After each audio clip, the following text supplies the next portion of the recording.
This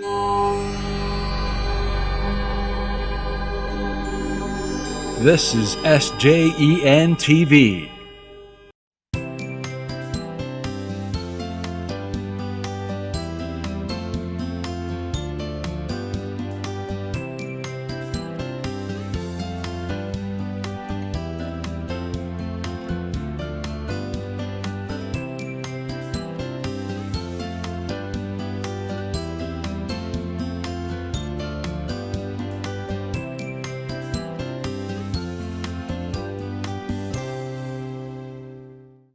Welcome to St. Joseph's Evangelization Network. I'm John Labriola, your host today. We've got a great show today. We're going to be talking with Dr. Bill Sears about some health stuff.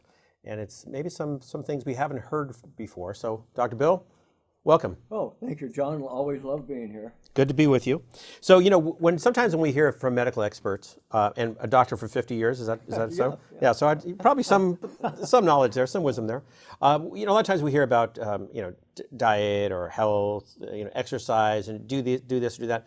But you've got something new for us, maybe something, and not something new, something forever, but something maybe new for us. So share it with us. Well, what you mentioned new, what most of our viewers have not heard before, is inside our body, we have a giant pharmacy. We are a walking drugstore.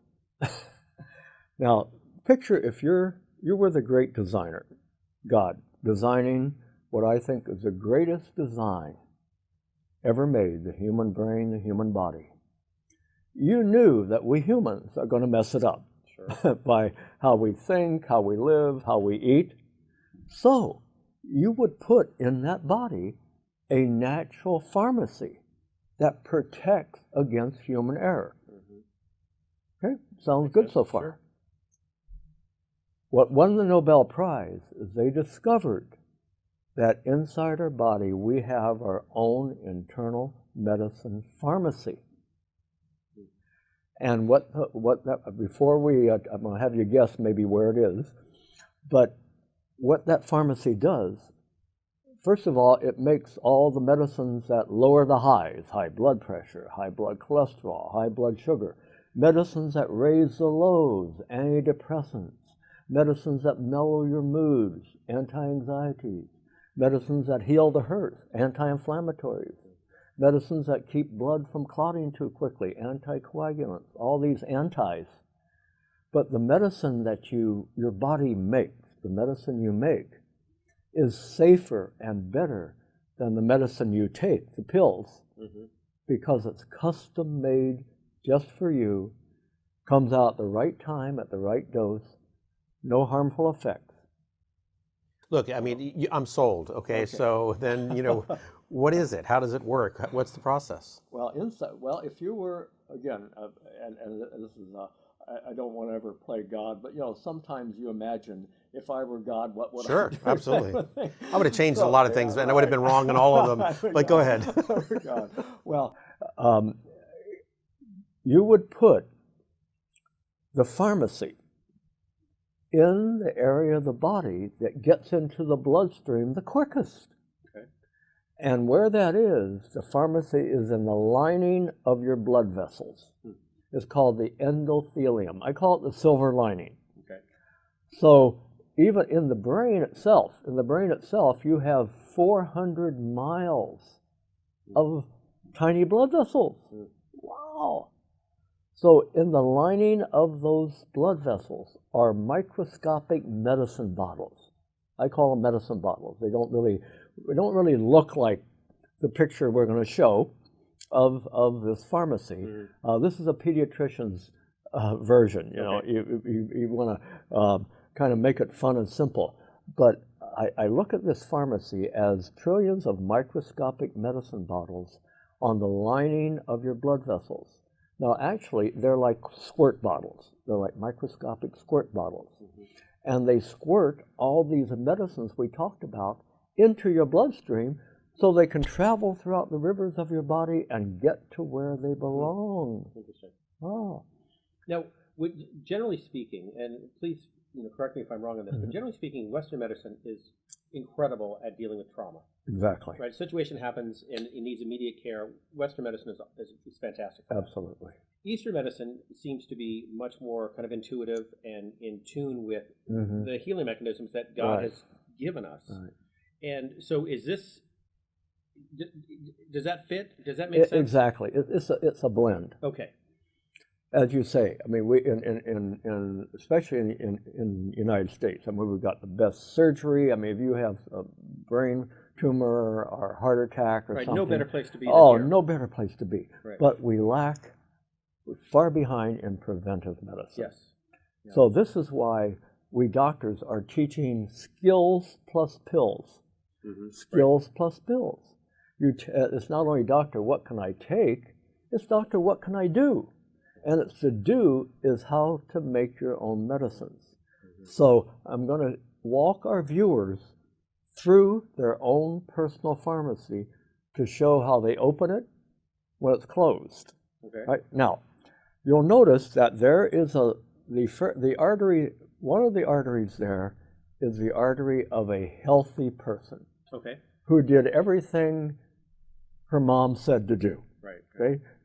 Eat more fruits and veggies and go outside and play. Okay? That's what our mom said. She was right. Now, you'll notice that the medicine bottles are open. There's no sticky stuff on top of the medicine bottle. Interesting. But then you have the other artery of most of us. And that person has two problems. That person suffers from the sitting disease. Okay. When you sit too much, your pharmacy stays closed. And the sitting disease is actually a new term in modern medicine. We used to walk and ride bikes and walk and everything. Right. Now we drive and sit too much. Sure. So that person, call him Sam the Sitter, suffers from the sitting disease. Okay. Strike two is Sam puts what we call sticky stuff. I use that term in my office because the kids like it. Sticky stuff. Non-clinical term. Yeah, right. Sticky stuff. You know, all that works. sticky stuff that you were not supposed to go and get. And you put sticky stuff in your mouth, and kids can remember this. You put sticky stuff in your mouth, and you get sticky stuff on top of your medicine bottle, so your pharmacy is closed. And the sticky stuff is what your doctor measures when you go in for your annual checkup. Oxidized cholesterol, homocysteine, high blood sugar, all the sticky stuff that settles on your medicine bottle. So illness is pharmacy closed. Wellness is pharmacy open.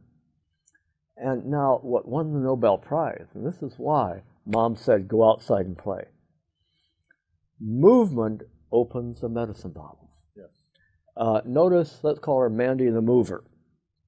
You notice as she's running, the blood flows faster over the tops of the medicine bottles and creates a special energy field called a shear force, and that opens the medicine bottles. Opens the medicine bottles. So I tell my patients, you want to have some fun. You, after I've explained this to them, and I do this in my office, that, okay, here are the pills, here's what you take, but here are the skills. I'm going to show you how you make your own medicine. So we go down with the pills and up with the skills. Wow, thank you, doctor.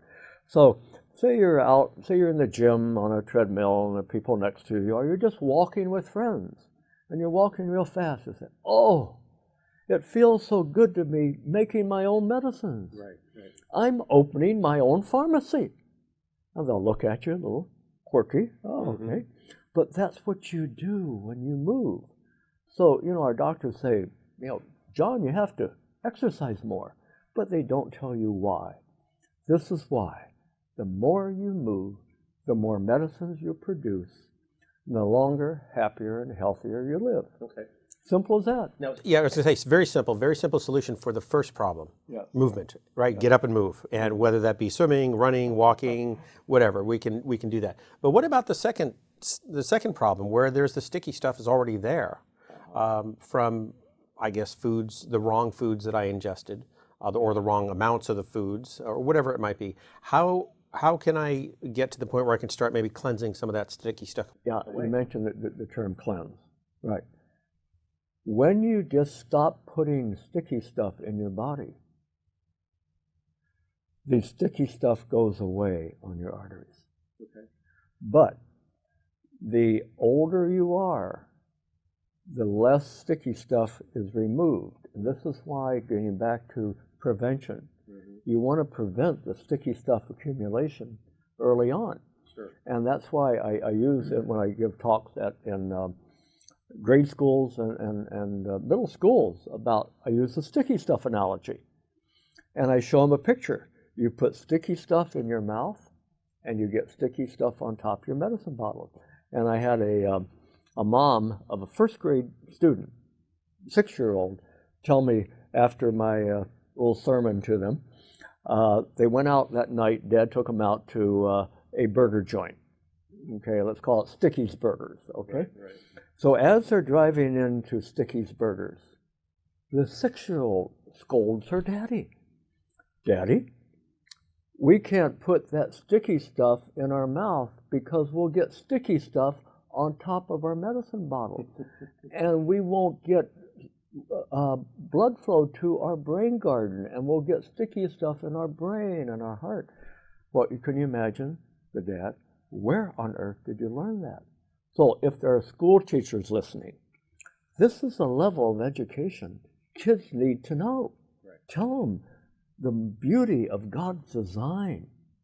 God designed your own personal pharmacy inside. Right. Take care of it. What else can you share with us that would create that sticky stuff in terms of foods that we ingest? Which foods should we intake, and which ones should we try to avoid or at least minimize? Sure. Well, we have a whole institute on that. We call the Dr. Sears Wellness Institute. You can learn more about drsearswellnessinstitute.org. We also have a brand new book called the Dr. Sears T5. T5 stands for Transform 5. 5 steps, 5 changes in 5 weeks to make over your mind and body. Mm-hmm. And that is how to get the sticky stuff off. And basically, I tell my patients, you hold the 5 keys to your health in the palm of your hand. Eat what we call the 5S diet: smoothies, seafood, salads and spices. Snack smart, I call it the rule of 2s: eat twice as often, half as much, and chew twice as long. We are gorgers, yes. And gorgers get sticky stuff. Sure. And then finally take smart supplements, they supplements. But you hold those 5 keys in your hand: to eat smart, to move smart, to think smart, toxic thoughts, okay? Sleep smart, and to pray smart. Mm-hmm. Talk to me about the think smart one. What do you mean by that? By think smart, in fact, mental illness or mental unwellness is now the top medical problem. For the first time in history, it used to be cardiovascular disease. The heart was always sicker than the brain. Now, for the first time in history, brain illnesses are more common in America than heart problems. And I believe it's, the first is the brain, above all other organs, is most susceptible to junk food.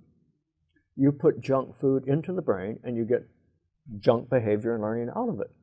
And what do you think there is about the brain, John, that makes it so vulnerable to junk food? What do you think? Any ideas how it's made? No, the first thing that comes to mind is the importance of the blood supply to the brain and maybe how it gets there quickly. Exactly. Okay. Yes. See, the brain is the greatest garden ever grown. And here's how I explain it to kids. That when you grow a garden, you need to fertilize it with the right foods. Right? Right. You need to irrigate it with more blood flow. Mm-hmm. You need to keep the pests out, which are toxic thoughts. And you grow a great brain garden. Right?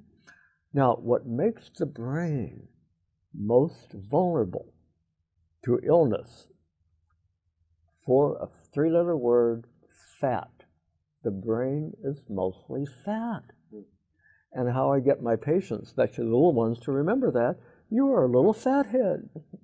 You're fathead up there. And how I impress upon young moms, in fact, when they come in for their well baby checkups at 7 months of age, or even earlier, I have my fathead talk. You're growing a little fathead. And fat is most vulnerable to junk food. You ever leave a piece of fresh fish out overnight, you smell it in the morning, and it stinks. Medical for stinks is oxidation. It oxidizes.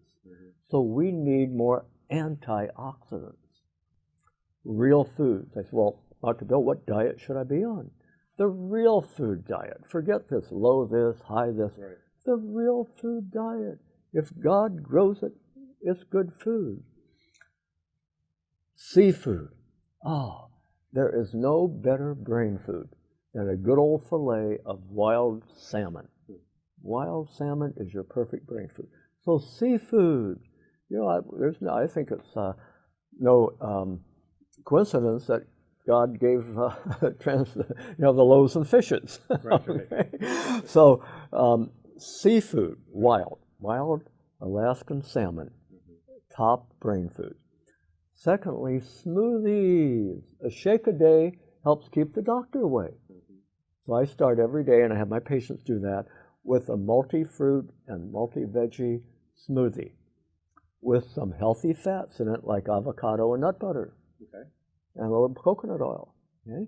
A little bit of fat. Brain likes fat because it's a fat head. Salads.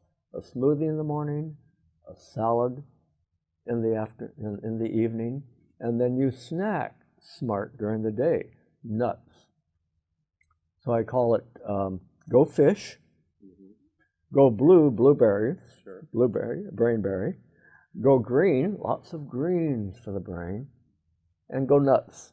Nuts are a very healthy snack. So, you know, I can tell you from my own experience, after I swim in the morning, I feel great. After I'm eating well, I feel great. And I do both and I feel even better. But it doesn't last. You know, and so, this is even with the getting the reward and getting the knowing it's good, not only knowing, but feeling it, and yet we still don't do it. So why? How do you make it last? Well, you know why you feel so good? The answer is in your gut. So there's a second pharmacy. Okay. And that pharmacy is in your gut. It's called the microbiome. The microbiome is now the big word in medicine. The microbiome just simply means your community of gut bugs. Okay. Those trillions of healthy bacteria that line your intestines. And in return for free food and a warm place to live, they make medicines for your body. And that's where the happy hormones, like serotonin, is made. That's where your immune system is made. And when you feel good, it's like the first feeling when you transform your diet. That's why we don't call it diets, we call it transformation. Transformation is an inside job. Yes. And your inside job is in the gut, the good gut feeling. And here's what happens. You put real food into your mouth. And the tongue sends biochemical text message to the brain. And the brain registers like, all my Facebook friends up here at like, and the brain then sends dozens of thousands of biochemical text message down the highway called the vagus nerve, the middle of the body, into the gut. And the gut registers like. And then so the head brain and the gut brain, the gut is called the second brain for a reason. The head brain and the gut brain are in constant communication when you eat real foods, like, and after a while, that's what we call getting into the habit, transforming your dietary habits, like. And then suppose you go out on a binge, which we all do. Okay. And in comes you overdose on junk food. The gut brain tells the head brain, hey, John, that was dumb. You shouldn't have done that. So I'm going to give you pains in the gut, and you're not going to feel so good. And so after a while, you say, you know, I love the good gut feeling I have when I eat so well, I'm going to continue it. Interesting. Now, I've read before that, Southern California, we don't really have seasons so much. We have mild seasons, but elsewhere in the country, there are 4 distinct seasons, and that there's food that goes along with seasons. The autumn, winter foods are maybe heavier and have a little bit more density to them, where the spring and summer foods are lighter. Is there a reality to that in terms of our bodies? There is. There is, and I think God has provided that. Now, I don't think it was as important as it used to be because we have supermarkets. Sure, and now anybody you can get anything from anywhere. So, our body is very adaptable. For example, in about a month, we are entering pomegranate season. Yes. Wow. Love pomegranates. Love pomegranates. And I thought, pomegranates come into season during flu season. That was smart. That was a smart design. Sure. See? So yes, you tend to eat, that's just one example of some of these foods that come in during flu season. Figs, right now we're in the middle of fig season. Fig is a great sweetener to throw in your smoothies. Yes. It's good for the gut likes fiber. Figs are one of the favorite gut foods. So this is why Mom said put more color on your plate. Sure. The colors are called phytonutrients, basically medicines for our body and brain. Now, talk to us about sleep. You mentioned about smart sleep. I think sleep, there are 2 great divine designs in the body. Number 1 is the pharmacy we talked about. I think the greatest second one is sleep. Sleep is another internal pharmacy. Once upon a time we thought, oh, sleep is a waste of time. No, it isn't. In a nutshell, here's what happens when you sleep. When you go to sleep, your brain is like the refresh button on your computer. As soon as you go to sleep, you go into a deep sleep, you nod off and drift into a deep sleep. And during that deep sleep, here's what's happening in the brain. The brain's been on overload all day. And there are things you want to forget. Yes. So during deep sleep, the brain sorts out, hey, well, I want you to remember that. So I'll send that to the permanent file cabinet. That's bad stuff, John. I don't want you to remember that. So I'll trash that in the trash bin. So that's what happens during deep sleep. We file away good memories and we trash bad memories. Wow.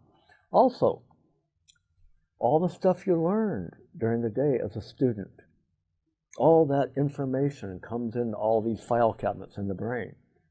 During sleep, the brain stores those into permanent file cabinets. This is why the biggest mistake that teenagers make, I'm going to pull an all-nighter before the exam, or I'm going to stay up to 2 in the morning and cram before the exam. That absolutely goes against everything we know about the brain, because you want to go to get a good night's sleep so your brain stores away in your memory file what you studied that day. And then you go from deep sleep into light, we call dream sleep. Dream sleep is when your stress hormones are the lowest of the day. So it's like God said, your body was on overload during the day, but at night, I'm going to let you sleep, and I'm going to design sleep so it refreshes your brain. The term refreshed is really a good term. And when you dream, your stress hormones dial way down. When you stress less, your brain rests. Yes. And then when daylight, see, we are programmed to go to sleep at dark. Darkness is our sleep cue. And rays, and when sun comes, the sun opens the hormones in our brain. Like we have an internal alarm clock. Right. And that's sunshine. And that's when our hormones, cortisol, are highest, our thinking hormones, all that. So really the greatest hormonal symphony ever played, I call it a symphony in the brain, happens during sleep. Well, through the years, I've gone to bed early, mostly because as a swimmer, you had to get up early morning practice, and so went to bed early and got up early, and I enjoy it. And I love my sleep. I love my 8 hours, and That's good for you. and I go to bed, and it's turn off the TV, turn off the computer, just go to bed. That's the key. We call it lights out at least an hour before lights out. No cell phones. Oh, I'm going to check my email for the last time. Right. Worst thing you could do. So lights out before lights out. That's happy times, like you're telling the brain. And what you just said, you go to bed early and you get up early. See, our internal sleep cues, they're actually biochemical prompts. Text messages, I call them nags, neurochemical nags, that say, hey, John, it's time to go to sleep. Listen to me. And if you do, you're going to sleep nicely. Right. But if you say, oh, I just need to work for a couple more hours, if you don't listen to me, your sleep is going to be called fragmented, and you're not going to wake up refreshed. Right. And they taught all of this to you at medical school, correct? No. No, it took me a long time to learn. Yeah. And actually, like many men, it took a health crisis, like cancer, to a wake-up call to say, Bill, you got to learn to open your pharmacy inside during the day and sleep well at night. And I'm so glad you mentioned swimming, because I would say swimming is one of your top exercises for the brain and the body. You can't hurt yourself. It's very rhythmic. And another thing, getting back to one of the simplest medicines there is, go outside and play, called the neuroscience of nature. There's we have in our book, a whole chapter on why nature is so good for the brain. Right. And that's why I tell many of my patients who are really busy, I say, take time out, look out the window, look at the trees, place your computer in a way that you can see out the window, place your desk toward the window. Smart companies are doing this now. Yes. The more light you let in to your office, the more light you let into your brain. I'm hearing, we're just about done, we're just about a minute left or so. Just hearing you speak, what keeps coming to me is trust God. Trust God. Trust God and trust His plan. I mean, He's given us all of these tools. Guide me, God. Right, yeah, exactly. Guide me, God, and guide me, God, in my health, in my sleep, in my work, in my play, in my prayer, in my fun. I mean, all of it. Just trust in me. It's almost like He's, what else do I got to do to you guys? And it sounds like through hook or by crook, He got you to kind of trust in Him, right? And if I could be a bishop for a day, which is probably the only time I'd want to do it, I would do one big thing. I would make a health program for the Catholic Church called This Is Your Body. It's taught in grade school, in high school, in colleges and seminaries. So we give glory to God for the greatest machine ever made, the human body and the human brain. Amen. So you've been listening to St. Joseph Radio, St. Joseph Evangelization Network, here with Dr. Bill Sears. I'm John Labriola. Thank you so much. And in all we do, trust God.